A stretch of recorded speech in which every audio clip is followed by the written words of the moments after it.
Hello, in this video I'm gonna show you how to change the tone, either warmer or cooler, on your Key Light Neo from ELGATO. So you can do it in two different methods. Either adjust the knob here.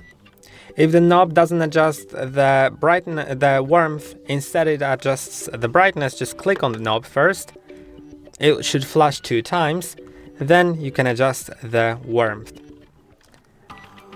I don't know if you can see well on camera, but trust me, indeed, it is way warmer right now.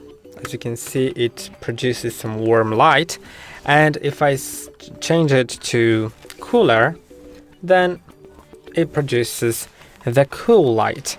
And you can also do it in the control center if you have it connected to your Windows PC, your Mac, or maybe your Android or iPhone. You can simply change it here. And I hope that video was helpful. That's all for today. Don't forget to like and subscribe. See you next time.